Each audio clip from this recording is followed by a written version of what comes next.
दरिंदगी की वो तस्वीर अब मेरे जहन से नहीं निकलती है। नोच खाया मुझे इस कदर उन दरिंदों ने कि मेरी रूह मेरे जिस्म के नफरत की आग में सुलगती है। तड़पती है माँ मेरी दर्द से बिलखती है।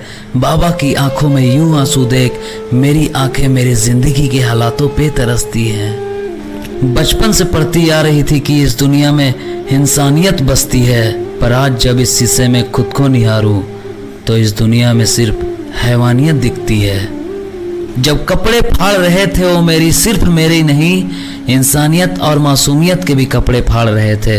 मैं तो बस मदद के लिए पुकार रही थी और वो हैवान मेरी दुनिया उजाड़ रहे थे।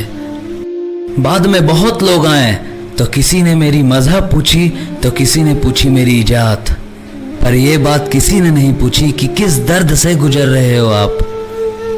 आज जब बाहर निकलती हूँ तो लोग शर्म से मुंह मोड़ लेते हैं। दर्द नहीं होता दोस्तों और लोगों के बिछड़ने से, क्योंकि किसी ने सही कहा है कि अंधेरे में तो अपनी परछाई भी साथ छोड़ देती है।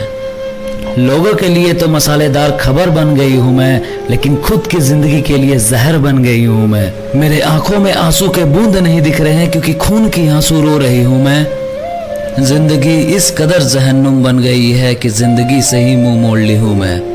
गलती नहीं थी कुछ मेरी कि गलती नहीं थी कुछ मेरी, पर अब लगता है कि सारी गलती मेरी है, क्योंकि ईश्वर का दिया हुआ ये श्राप है।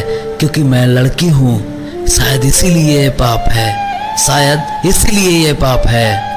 इसलिए हाथ जोड़कर मेरी विनती है सबसे कि बंद करो ये अत्याचार, बंद करो ये बलात्कार, क्योंकि तुम अगर सोते रह जाओगे तो तुम भी अपने को खोते रह जाओगे और इस जख्म के दर्द में सारी जिंदगी रोते रह जाओगे।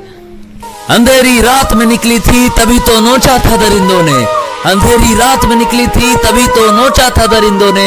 ये घटना दोपहर की थी, अब बताओ क्या करें।